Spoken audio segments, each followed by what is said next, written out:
ज्यादा बात नहीं करते, क्योंकि बातचीत करते हुए कई साल बीत चुके हैं।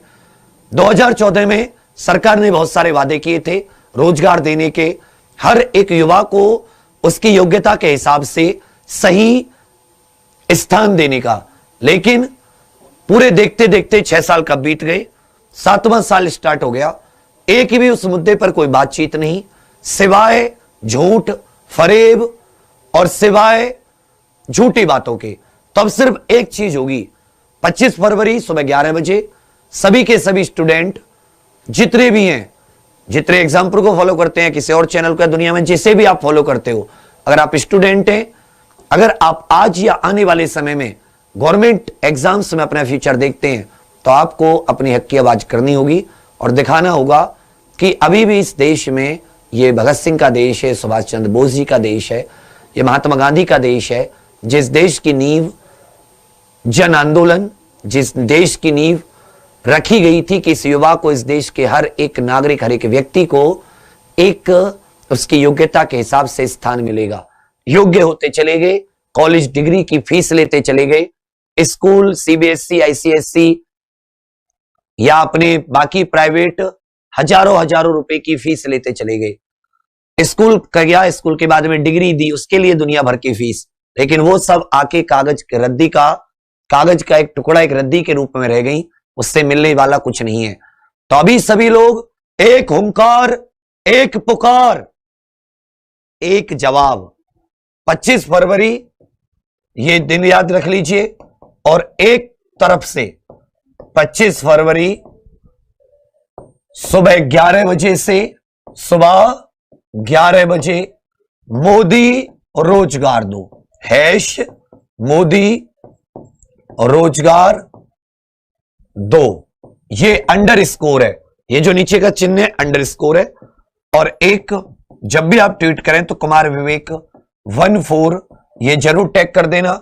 बाकी प्रधानमंत्री मोदी जी और अपने होम मिनिस्टर, सरकार के जितने भी, क्योंकि ये बात सिर्फ एसएससी रेलवे की नहीं है, ये पूरी की पूरी व्यवस्था की। हालांकि जब हम किसी राज्य के लिए आवाज उठाते हैं तो बहुत से लोग हैं जो ऐसे चुप मार के बैठ जाते हैं, वो फिर अपनी तरफ से कुछ नहीं कहते, फिर अचानक से जग करे गुबार, तो वो नहीं होना चाहिए। ये कभी कभी का नहीं होना चाहिए कि आप बस कभी कभी फोटो खिंचवाने का नहीं होता, ये नेताओं का काम है। आंदोलन या अगर जब हक की बात होती है, वो समय की मोहताज नहीं होती। हर एक अन्याय के खिलाफ, अगर विद्यार्थी के खिलाफ बिहार में अन्याय हो, चाहे छत्तीसगढ़ में हो, चाहे हरियाणा में हो, चाहे राजस्थान में हो, चाहे यूपी में हो, चाहे एमपी में हो, अगर विद्यार्थी के लिए, विद्यार्थी के विरुद्ध अन्याय है, क्योंकि यह सिर्फ बात केंद्र सरकार तक की नहीं है, हर एक राज्य सरकार की है। एग्जाम आता है कैंसिल होता है, फॉर्म आता है कैंसिल होता है, फिर दोबारा आता है, एग्जाम होता है लीक होता है, एग्जाम अगर आ भी जाता है तो रिजल्ट नहीं आता, रिजल्ट आता है तो कोर्ट में भर्ती जाती है। आवाज उठाओ तो पूरे देश के लिए एक सुर में, एक टोन में एक बार आवाज उठाओ, क्योंकि जब देश की आजादी की लड़ाई लड़ी गई थी तो वो किसी उत्तर प्रदेश या मध्य प्रदेश को आजाद कराने के लिए नहीं लड़ी गई थी, वो पूरी भारत मां को आजाद कराने के लिए लड़ी गई थी।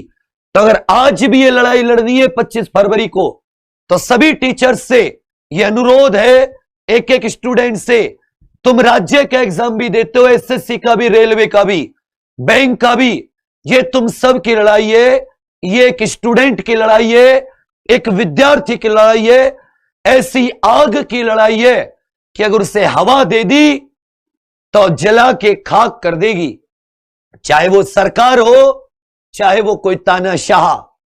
तो 25 फरवरी सुबह 11 बजे हर एक विद्यार्थी की एक आवाज कि सरफरोशी की तमन्ना अब हमारे दिल में है, देखना है जोर कितना बाजुए कातिल में है। वक्त आने पर बता देंगे तुझे ए आसमां, हम अभी से क्या बताएं क्या हमारे दिल में है। 25 फरवरी सुबह 11 बजे हर एक विद्यार्थी बोलेगा मोदी रोजगार दो। तो आप सभी से रिक्वेस्ट है कि आप सभी लोग इससे ज्यादा से ज्यादा कनेक्ट हो। 25 फरवरी सुबह 11 बजे, बस इतनी ही बात। देखिए, ये जो हमारी सरकार है, जो भारत सरकार, वो आजकल रोजगार नहीं देती है, वो देती है रोजगार के अवसर। और अवसर वो ऐसे पटकते हैं, ये लो अवसर, ये लो अवसर, और अवसर अक्सर छूट जाते हैं, लोगों के पल्ले पड़ते नहीं हैं। और इसमें भी हमारी ही गलती है।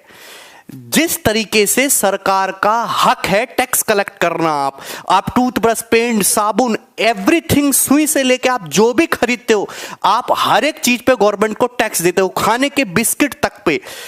उसी तरीके से सरकार की भी नैतिक जिम्मेदारी है कि भारत में रहने वाले हर एक व्यक्ति को उसके अनुभव के हिसाब से, उसकी एजुकेशन के हिसाब से, उसके टैलेंट के हिसाब से रोजगार दिया जाए। ये दोनों एक दूसरे की पूरक चीजें हैं।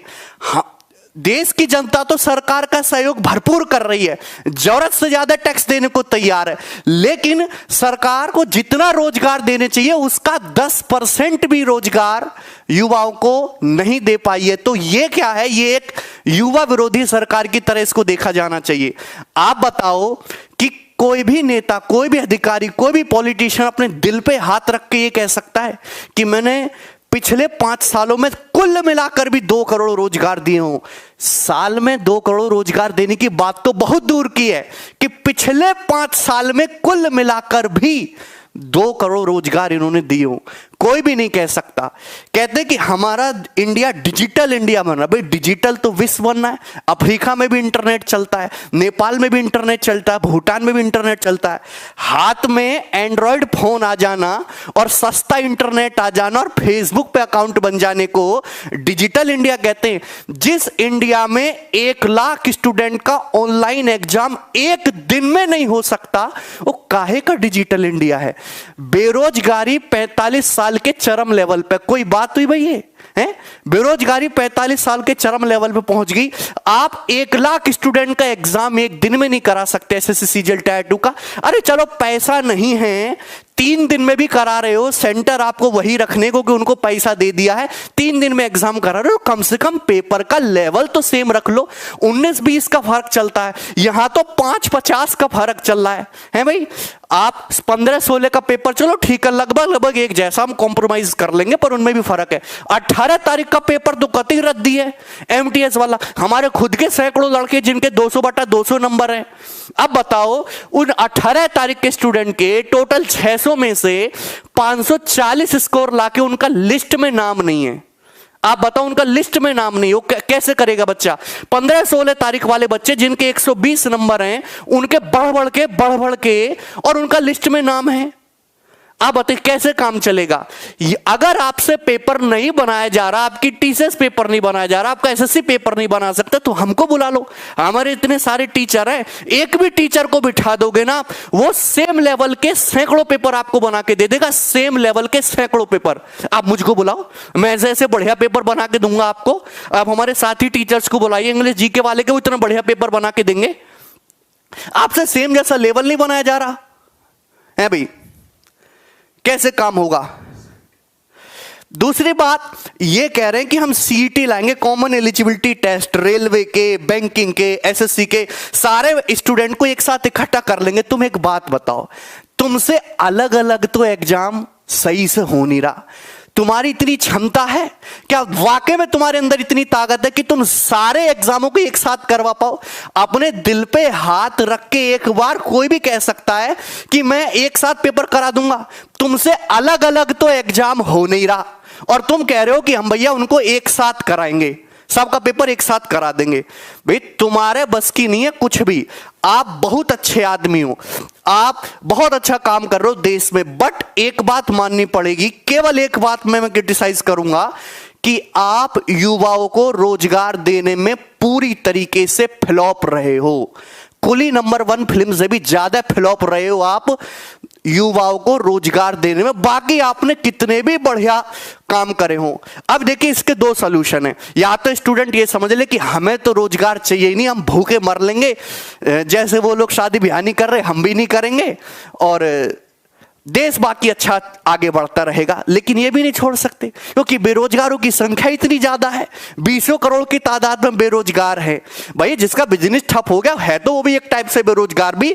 अगर मैं केवल छात्रों की बात कर लूं, जो लोग ग्रेजुएट कर चुके, उन्होंने ग्रेजुएशन कर ली, तो किसी ना किसी टाइप का रोजगार तो वो भी डिजर्व करते हैं। सरकारी ना चाहिए, प्राइवेट दो। मैं थोड़ा ना कह रहा हूं कि सरकारी रोजगार दो, आप फैक्ट्री लगाओ, कंपनी लगाओ, प्राइवेट रोजगार दो, कुछ भी उनकी क्वालिफिकेशन के हिसाब से, अच्छा वेतन उनकी क्वालिफिकेशन के हिसाब से उनको रोजगार मिलना चाहिए। हमारा देश जो है वो एक विकासशील देश है, ठीक है भाई। यहां पे जो हमारे जो प्राइम मिनिस्टर, जो प्रधानमंत्री, उनका काम क्या है? वो हमारे देश में पीएम का एक ही मतलब है, policy maker, best policy maker और उसको इंप्लीमेंट करने वाला। लेकिन यहां पे हो चुका है बिल्कुल उलट। जो आदमी हमारे देश की बेरोजगारी दूर करे, गरीबी दूर करे, भुखमरी दूर करे, यहां की अर्थव्यवस्था को अच्छा करे, पर कैपिटा इनकम बढ़ाए, वो आदमी ही एक अच्छा लीडर और एक अच्छा पॉलिटिशियन है। सारे काम अच्छे हो रहे हैं, पर जो मेन मुद्दे थे, भुखमरी, बेरोजगारी और आपकी पर कैपिटा इनकम बढ़नी चाहिए, देश की अर्थव्यवस्था आगे बढ़नी चाहिए, ये सारे मुद्दे पूरी तरीके से फ्लॉप रहे। सारे मुद्दे पूरी तरीके से फ्लॉप हैं। ठीक है भाई। अगर मैं अपने हम इतनी दूर तक जाते ही नहीं। दूसरी बात, लोग कहते हैं कि सर आप इनको क्रिटिसाइज कर रहे हो, आप ये हो, कांग्रेसी हो, ये हो, वो। देखिए, किसी का विरोध करना जरूरी नहीं है कि दूसरे का समर्थन हो। मेरे हिसाब से तो दोनों ही एक जैसे हैं भाई, दोनों ही एक जैसे। पर मेरे स्टूडेंट के लिए, मैं जिस फील्ड में, मैं जिन विद्यार्थियों से जुड़ा हुआ, हम 1-2 करोड़ स्टूडेंट अगर हमारे साथ जुड़े हुए हैं, उनका भला कैसे हो, उनका जीवन कैसे सुधरे, यही मेरे जीवन का लक्ष्य है। मैं इसी के लिए काम करता हूं। हर टीचर हमारे फील्ड का उसी के लिए काम करता है कि उससे जुड़े हुए स्टूडेंट कैसे उनका जीवन सुधरे, और उनका जीवन नरक बनता जा रहा है। 5-5 साल में पेपर क्लियर नहीं हो रहा। इससे बढ़िया तो ऑफलाइन था। ऑफलाइन में वहां अलग टाइप की धांधलेबाजी होती थी, तो ऑनलाइन आया। ऑनलाइन में नॉर्मलाइजेशन, और नॉर्मलाइजेशन की बात सुनो, नॉर्मलाइजेशन में नंबर तो ऐसे घट बढ़ रहे हैं जैसे बूंदी के लड्डू में बूंदी इधर उधर हो जाती है, ऐसे नंबर घट बढ़ रहे हैं नॉर्मलाइजेशन से। हमने तो सोचा था फायदा होगा, पर ये नॉर्मलाइजेशन तो उससे भी बड़ा वो निकला। दूसरी बात, नंबर नहीं दे रहे, ये नंबर जानबूझ के नहीं दे रहे टीयर 2 के। पहले टीयर 3 का रिजल्ट देंगे, फिर टीयर 2 का नंबर देंगे, क्योंकि इनको टाइम मिल जाएगा, बच्चे थोड़े से ठंडे हो जाएंगे। क्योंकि टीयर 2 के उसमें हुआ है बहुत ज्यादा गड़बड़ घोटाला। मैं आपको दिखाता हूं, ये ध्यान से देखिए। ये 2018 का रिजल्ट देखो, 2019 का रिजल्ट देखो, इतना फर्क कैसे आ सकता है? आप जनरल का देखे, 433 से 528 नंबर पर कट ऑफ पहुंच गई। 2018 में 433 थी, 2019 में 528। 95 नंबर के, हाँ 95 नंबर के आसपास कट ऑफ बढ़ी है जनरल की। 95 नंबर के आसपास कट ऑफ बढ़ी है जनरल की। आप ही देखिए, जनरल और ओबीसी मैक्सिमम 2 ही कैंडिडेट होते हैं। 2018 में जो गैप था जनरल ओबीसी में, ये 33 नंबर का था। ये कितना था? 33 नंबर का गैप था। वही 2019 में ये जो गैप है, ये जो है 50 नंबर का हो गया। देखिए, आरक्षण एक बहुत जरूरी है। जो तबका गरीब है, पिछड़ा, उसको आरक्षण जरूर मिलना चाहिए। मैं खुद एक जनरल कैटेगरी से हूं, लेकिन मैं उसका सपोर्ट करता हूं। लेकिन इतना भी नहीं कि एक जनरल स्टूडेंट के विद्यार्थी को गुस्सा आने लगे, उसे अपना जनरल होने का अभिशाप लगने लगे। आपके जमाने में 50 नंबर का गैप कैसे जायज है? कौन इसको जस्टिफाई कर सकता है? आप बताओ, कोई भी जस्टिफाई कर सकता है कि एक जनरल ओबीसी के स्टूडेंट में 50-50 नंबर का गैप आ रहा है, वो भी केवल टीयर 2 तक। अभी तो गैप टीयर 3 के बाद और बढ़ेगा, फाइनल सिलेक्शन में और बढ़ेगा। बताइए। और हम कुछ कहें तो हम आंदोलन जीवी हैं, है भाई। ये बेवजह के भड़का रहे हैं, देश आगे जा रहा है, तरक्की कर रहा, देश खतरे में, निकाल दिया हमने, ये कर दिया और वो कर दिया। अरे सही लॉजिकल बातें करो यार, हैं? अगर आप सही से रोजगार दोगे, हमारे लोग आगे बढ़ेंगे, तो क्यों करेंगे? इनके पास खाली टाइम थोड़ना है, दिन भर ये फेसबुक उस पर लगे रहते हैं हमारे स्टूडेंट। क्यों? क्योंकि इनके पास काम नहीं है करने को। अब सब आईटी सेल में थोड़ ना जा सकते हैं। आप खुद देखो कैसे कैसे कितने कितने नंबर बढ़ रहे हैं। 95 नंबर, 78 नंबर का गैप आ गए एक साल में कट ऑफ में। स्टूडेंट वही रहा, सिलेबस वही रहा, है भाई। एक शिफ्ट 2019 में 18 नवंबर की एक शिफ्ट आसान आते ही भैया 200 नंबर वाले पीछे रह गए। और 15 जिनका 15 तारीख को पेपर था, उनके 120-130 लाख के लिस्ट में नाम है, और 18 नवंबर वालों का 190 लाख के नाम नहीं है, है भाई। दूसरी बात कि ये जो है अब हमको करना पड़ेगा ट्विटर पे, इसके खिलाफ जो है कैंपेन करना पड़ेगा। और कैंपेन केवल एक बार करने से फायदा नहीं होगा। जिस दिन पेपर होने वाला हो, रिजल्ट आने वाला हो, जिस दिन आपके शिफ्ट शुरू होए, नोटिफिकेशन आए, हर एक दिन ट्विटर कैंपेन होना चाहिए और उनको टाइम टाइम पे याद दिलाते रहना चाहिए कि भैया अपनी व्यवस्था ठीक कर लो, अपनी व्यवस्था ठीक कर लो, है भाई। तो ये 25 फरवरी को 11 बजे सारे स्टूडेंट ट्वीट करेंगे, मोदी जी रोजगार दो। जिस तरीके से आप टैक्स लेते हो, इंडिया का सपोर्ट मांगते हो, आप आते हो रात को 8 बजे कि मुझे आप लोगों की जरूरत है, वैसे कभी एक बार इन बेरोजगारों से भी पूछ लो कि इन्हें किस चीज की जरूरत है? उम्र निकलती जा रही है, इनकी नौकरी नहीं, 10 पैसा इन्होंने नहीं कमाया आज तक, घर वाले इनको गाली देते हैं, बताइए। और इससे पहले जो इंपॉर्टेंट बात है कि ये CGL 19 के मार्क्स तक देने को तैयार नहीं है, 2018 का फाइनल रिजल्ट देने को तैयार नहीं है। 18, 19, 20 3 साल चलेंगे, अब तक फाइनल रिजल्ट नहीं है, पता नहीं कब जाके ज्वाइनिंग देंगे। उससे पहले 23 फरवरी को 11 बजे #CGL 19 मार्क्स, CGL 19 के मार्क्स जो हैं वो आए। इसके लिए आप लोगों को ट्विटर कैंपेन करना, क्योंकि हमारे पास जो है इसके अलावा और कोई रास्ता है नहीं। और ये लोग सुनते भी इसलिए नहीं है क्योंकि उन्होंने कभी इस टाइप का माहौल देखा नहीं। इनके लड़के जो है बढ़िया विदेशों में पढ़ते हैं, बढ़िया मर्सिडीज गाड़ी में घूमते हैं, ऐश करते हैं। कभी इनको बोलो कि यार आप एक बार जाके मुखर्जी नगर में रहो, वहां वो सूखी दाल खाओ, 3 दिन पुराना रखा हुआ आटे की रोटी खाओ, तब जाके इनको पता चले। है उधार मांग मांग के किराया दो आप अपना, भूखे सो किसी दिन, बताओ, तब तो इनको समझ में भी आए। इन्होंने खुद उस टाइप का स्ट्रगल देखा नहीं है, इस टाइप से उनको आपके प्रति इतनी फीलिंग्स भी नहीं है। और ये आपको बतानी पड़ेगी, अपना दुख दर्द समझाओ, बार बार इनको याद दिलाते रहो। केवल 25-23 तारीख को नहीं, हमेशा हर दिन, जिस दिन एग्जाम से रिलेटेड कुछ भी बात हो, आपको ट्विटर पे अपनी आवाज उठानी। बस इतना ही मैं कहना चाहता था आप लोगों से। धन्यवाद। सब लोग एक साथ रहें, जुड़ कर रहें, अपने टीचर्स को भी सपोर्ट करें, क्योंकि टीचर सब धर ले जाएंगे एक दिन। मजाक नहीं कर रहा, सारे टीचर धर ले जाएंगे एक दिन कि तुम बड़ा बोल रहे हो, उठा लेंगे तुम्हें, इन सज्जन को बहुत तकलीफ हो रही है सरकार से, हैं? और तब उस दिन हमें तुम लोगों की जरूरत पड़ेगी और आप भाग गए तो फिर भैया सरकार जीत जाएगी। कुछ नहीं होने वाला, रहते ना जिंदगी भर बेरोजगार। I am 60 year old, I am बेरोजगार, जय मोदी करना। ठीक है, चलिए बाय। ठीक है, हाँ, ट्विटर पे आप लोग फॉलो करिए हमको, डिस्क्रिप्शन में लिंक है, मैं ट्वीट करूंगा, आप उसको रीट्वीट करते रहना बार बार।